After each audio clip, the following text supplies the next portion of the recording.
Hi everyone, welcome to my channel MG Edu Space.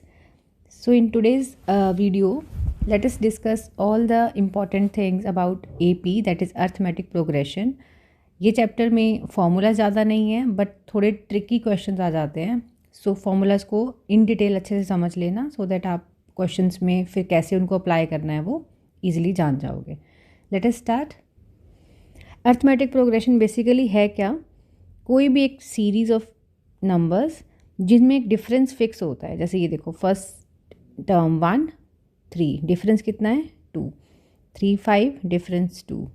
Every term में there is a difference of 2 2 2. सो इसको हम A P बोलेंगे, that this is arithmetic progression when there is a fix difference between each respective next consecutive term. और इसमें एक और चीज़ जो sequence के अंदर हम ये सीरी लिखते हैं, इसमें जो फर्स्ट टर्म होगी ये हम ए से रिप्रेजेंट करेंगे इस ए पी में.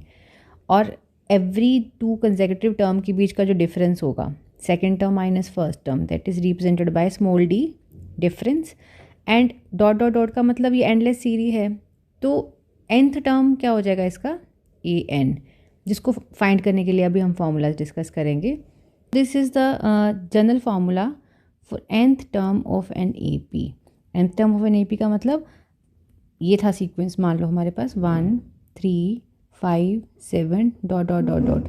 तो जो भी nth पोजीशन पे टर्म होएगी उसको हम बोल देंगे ए एन. ठीक है. अगर मेरे को कहे 20th टर्म बताओ तो हम लिखेंगे ए 20. इसकी कोई पूछ लेगा 10th टर्म बताओ तो इट विल बी ए 10. ऐसे. तो इस फॉर्मूला में n की जगह पे आप वो नंबर पुट करोगे जिस पोजीशन का वैल्यू आपको चाहिए. लाइक जो भी स्पोर्ट, जैसे अगर 100th टर्म चाहिए तो n यहाँ 100 हो जाएगा, यहाँ पे भी 100. ये आपको पता है फर्स्ट टर्म होती है, डी इज़ द डिफरेंस. और सेकंड इंपॉर्टेंट थिंग, डिफरेंस के लिए हमेशा ही बिगर टर्म, ये जो नेक्स्ट, अगर इन दोनों का डिफरेंस निकालना है ना तो सेकंड माइनस फर्स्ट टर्म करना है, फर्स्ट माइनस सेकंड नहीं तो साइन अपोजिट आ जाएगा. फॉर्मूला यहाँ पे नीचे देखो गिवन है ये, इसलिए इसमें ए एन माइनस 1 लिखा है, एक टर्म लेसर उससे. अब मैं इसको करके बताती हूँ. जैसे ये क्वेश्चन था आपके पास, सीरी थी हमारे पास 1 3 5 7 9, ये फर्स्ट टर्म हो गया ए. अब A2 माइनस A1 करोगे आप, ये आपको डी दे देगा. A2 कितना था, second term 3, first term 1, D. So D कितना हो गया 2. तो A1 D2. और मेरे को बतानी है let us suppose 16th term, तो T16 कर दूंगी n की जगह पे. 16 हो गया. A1 था और ये n minus 1, it is 16 minus 1, difference is 2 is equal to 1 plus it is 15 2, it is 1 plus 15 into 2 30, it is 31. So T16 is 31. ये आपके पास टर्म आ गया. और ये नीचे फर्स्ट टर्म T1, देखो 1 पुट करके उसने आपको यहाँ पे क्लियरली करके भी बताया है. T2 के लिए यू विल पुट 2, T3 के लिए यू विल पुट N3. तो ये जो भी n हम पुट करते हैं, कीप इट इन माइंड, ये उस जो भी नंबर है उसका रैंक है कि सीरी में वो कौन सी टर्म पूछ रहा है, पोजीशन. और ये हमारे पास जनरल फॉर्म हो गया अर्थमेटिक प्रोग्रेशन का. हम क्या लिखते हैं, फर्स्ट टर्म ए लिखते हैं, फिर नेक्स्ट टर्म क्या हो जाएगी ए प्लस डी, क्योंकि डिफरेंस ही ऐड हो रहा है. ये देखो, मैं एक ही सीक्वेंस इसलिए बार बार ले रही हूँ ताकि आपको उसी से क्लैरिटी हो जाए कि हमने इसी के अकॉर्डिंगली सारे चीज़ समझी है. अब ये ए था 1, इनका डिफरेंस कितना आया था लास्ट, अभी जब हमने डिस्कस करा 2 आया था ना. तो ये 1, इसमें आप 2 ऐड कर दो, 3 आ गया ना नेक्स्ट टर्म. अब 3 में प्लस 2 कर दो, इट इज़ 5, 5 में प्लस 2 कर दो, इट इज़ 7. तो जो भी टर्म है उसमें रिस्पेक्टिवली 2 ऐड करते जाएंगे. अब इसी टर्म के अकॉर्डिंगली अगर मैं बोलूँ यहाँ पे A1 था, फिर ये 1 प्लस डिफरेंस कितना था 2, 3 बन के टर्म.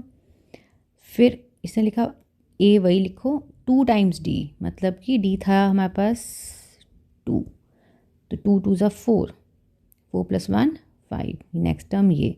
ऐसे करते करते हमारे पास ये जनरल फार्मूला बना है.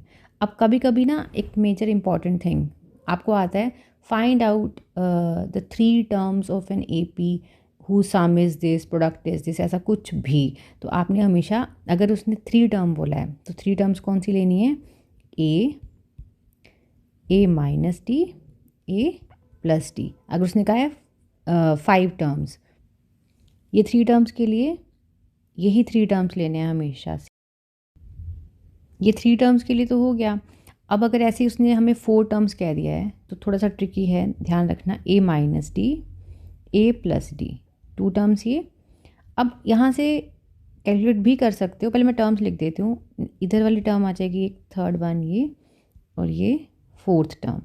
अब ऐसा क्यों? क्योंकि हमें पता डिफरेंस जब भी हम फाइंड करते हैं तो हम कैसे लिखते हैं इसको, this term minus this term. तो a plus D minus a minus D जब करोगे और ब्रैकेट्स ओपन कर दोगे, ये देखो आपके पास डिफरेंस कितना बच रहा है, 2d।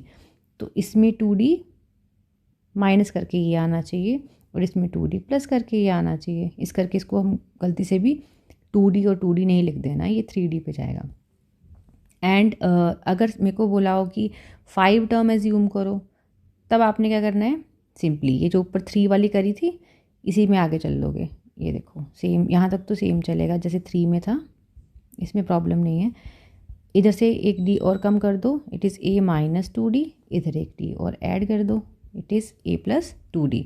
अगर इस ट्रिक में आप ये चीज़ें तीनों याद रख लोगे तो जितने भी क्वेश्चन ये आते हैं ना, find the 4 terms, 5 terms, 3 terms, उनको 2 मिनट में सॉल्व कर दोगे, क्योंकि ये ज्यूम करते ये कैंसिल हो जाते हैं और ईजिली आपके पास एक वेरिएबल का वैल्यू आ जाता है। इसमें कभी भी गलती से वो जनरल फार्मूला नहीं लिख देना कि 3 टर्म गई है तो a plus D, a plus 2d, इससे सॉल्व नहीं होगा क्वेश्चन। यही 3 फार्मूला आपको याद रखना है। So this is the formula for sum of first n terms of an AP। अब जैसे हमने पहले nth टर्म फाइंड करी, वो था कि वो स्पेसिफिक नंबर, जैसे मैं 1 3 5 7 डॉट डॉट डॉट, यहाँ पे मान लो मेरे पास कोई टर्म थी, लेट इट बी 17। तो ये कौन सी पोजीशन पे है, ये इसका जो वैल्यू है वो हमें an के अकॉर्डिंगली मिलता है, क्योंकि ये टर्म पूछी हुई है या टर्म बताई हुई है। तो हम इसको बोलेंगे कि भाई सीक्वेंस में फाइंड करेंगे, जब अभी हम क्वेश्चंस करेंगे कि कैसे हम फाइंड करते हैं, ये कौन सी वाली पोजीशन पे लाया करता है। और फिर ये जो सिर्फ एक नंबर की बात होती है, ये टर्म की बात होती है। अगर मेरे को कोई कहेगा कि यहाँ से लेके यहाँ तक सारे सीक्वेंस का सम फाइंड करो, तब हम ये फॉर्मूला लगाएंगे। Be careful with this thing, क्योंकि इसमें मोस्टली बच्चे गलती करते हैं। an sn कहाँ यूज़ करना है, an is only specific that number या टर्म जो उसने पूछी हुई होती है, कि 16th टर्म बताओ, 17th टर्म, 200th टर्म बताओ, तब आप an लगाओगे। लेकिन जब कभी भी उसने आपको सम पूछा होगा कि 200 टर्म्स का सम, मतलब फर्स्ट से लेके 200 तक सारी टर्म्स का सम, तब आपने ये वाला फॉर्मूला लगाना है। अभी मैं आपको ये दोनों फॉर्मूला यूज़ करके बताती हूँ। ये हम यूज़ करते हैं, जैसे आपको ये, जैसे मैंने 17 लिख दिया ना, लास्ट टर्म गिवन है, तो सीधा आप यही फॉर्मूला लगाओगे तब भी सम आ जाएगा। अदरवाइज़ आप ये फर्स्ट वाला ये फॉर्मूला अप्लाई करते हो तब भी आंसर आ जाएगा। इट डिपेंड्स कि अगर मत ना करिए तो आप सीधा शॉर्टकट ये फॉर्मूला लगाओ and you will get your answer. तो लेट अस स्टार्ट। मैं आपको एक क्वेश्चन यहाँ पर भी करके बता देती हूँ। मैं पहले SN वाला फॉर्मूला ये यूज़ कर रही हूँ। SN is equal to n/2 2a n-1 d। अब मान लो मेरे को इसी सीक्वेंस में बोला हुआ है, सीक्वेंस लिख रही हूँ 1 3 5 7 9। इसमें कहा है कि 30 टर्म्स हैं। 30 टर्म्स का मुझे सम फाइंड करके दो। तो हम n की जगह क्या सब्स्टिट्यूट कर देंगे, 30 टर्म्स का सम चाहिए, डिवाइड बाय 2। 2a इसमें 1 था and it is again 30/-1, difference 2 है, 2 से ये 15 हो गया। 15 2 29 इंटू 2, 15 2 प्लस 2 9 से 18 158, 15 इंटू 60 900 आ गया। अगर मेरे को ऐसे सीक्वेंस गिवन है तब आप ये फॉर्मूला भी लगा सकते हो। ये देखो, अगर मेरे को लास्ट टर्म पता है कि 17 है, तो आप लिखोगे S कितना हो जाएगा इसमें लास्ट टर्म के accordingly, SN is equal to n/2, a is 1 और लास्ट टर्म इज़ 17। अब इसमें क्या चीज़ मिसिंग है, मुझे ये नहीं पता कि यहाँ से यहाँ तक टर्म्स कितनी है। सो टर्म्स फाइंड करने के लिए, क्योंकि मुझे लास्ट टर्म तो पता है विच इज़ ए एन, तो मैं पहले यहाँ ए एन फाइंड करूँगी। ए एन का फॉर्मूला था A plus N minus one D, और हमें पता है ये 17 गिवन है, ए वन है, एन हमें फाइंड करना है डी टू। इसको सिंप्लीफाई कर लो, 17 ये वाला वन इधर ला के मैं माइनस कर रही हूँ, n minus one into two, 16 n minus one into two, इस 2 से इधर डिवाइड कर दो, 16/2 n minus 1, it is 8. So n minus 1 if it is 8 then n will be 9. ये मिल गया आपको n की वैल्यू, इसको आप यहाँ सब्स्टिट्यूट करो, it will be 9/2, 1 plus 17 is equal to 9/2 and it is 18.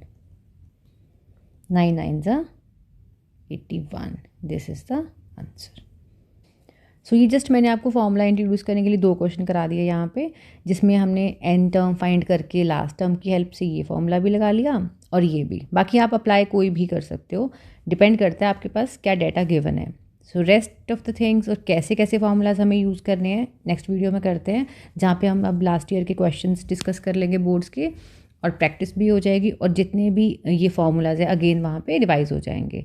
आप तब तक इनको अच्छे से लर्न कर लो एंड फिर वो क्वेश्चंस ट्राई करो। Okay, thank you.